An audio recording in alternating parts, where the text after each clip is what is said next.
യേശുവിൻ്റെ തിരുഹൃദയത്തെ കേന്ദ്രമാക്കിയുള്ള ഫ്രാൻസിസ് മാർപ്പാപ്പയുടെ പുതിയ ചാക്രിക ലേഖനമായ ദി ലെക്സിഗ്നോസിൻ്റെ മലയാളം പരിഭാഷ അവിടുന്ന് നമ്മെ സ്നേഹിച്ചു പ്രകാശനം ചെയ്തു. ഇന്നലെ ഞായറാഴ്ച KCBCയുടെ പ്രസിഡന്റും മലങ്കര കത്തോലിക്കാ സഭ മേജർ ആർച്ച് ബിഷപ്പുമായ കർദിനാൾ ബസേലിയോസ് ക്ലീമീസ് കാത്തോലിക്ക ബാവയാണ് പ്രകാശന കർമ്മം നിർവഹിച്ചത്.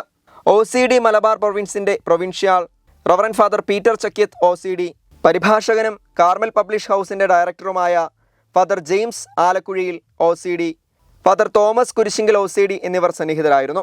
ഫ്രാൻസിസ് മാർപ്പാപ്പയുടെ 4ാമത്തെ ചാക്രിക ലേഖനത്തിലൂടെ ഹൃദയം നഷ്ടപ്പെടുന്ന ഈ ലോകത്തിന് ഹൃദയമാകാൻ മനുഷ്യരെ ഉദ്ബോധിപ്പിക്കുന്നു. യുദ്ധങ്ങളും സാമൂഹിക സാമ്പത്തിക അസമത്വങ്ങളും സാങ്കേതികവിദ്യയുടെ ഭീഷണിപ്പെടുത്തുന്ന വളർച്ചയും ഇന്നത്തെ ലോകത്തിന് ഹൃദയം നഷ്ടമാകാൻ കാരണമാകുന്നു. ക്രിസ്തുവിൻ്റെ ദൈവികവും മാനുഷികവുമായ സ്നേഹം വീണ്ടെടുക്കുന്നതിലൂടെ ഇത് പരിഹരിക്കാൻ സാധിക്കുമെന്ന് ഫ്രാൻസിസ് പാപ്പ ചാക്രിക ലേഖനത്തിൽ ഓർമ്മിപ്പിക്കുന്നു.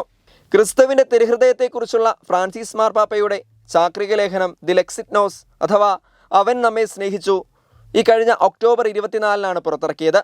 ഫ്രാൻസിസ് പാപ്പയുടെ 4ാമത്തെ ചാക്രിക ലേഖനമാണ് ദി ലെക്സിഗ്നോസ്. വിശ്വാസത്തിൻ്റെ വെളിച്ചം എന്ന പേരിൽ 2013-ലും അങ്ങേക്ക് സ്തുതി എന്ന പേരിൽ 2015-ലും നാം സോദരർ എന്ന പേരിൽ 2020-ലും ഇറങ്ങിയ ചാക്രിക ലേഖനങ്ങളാണ് മറ്റുള്ളവ.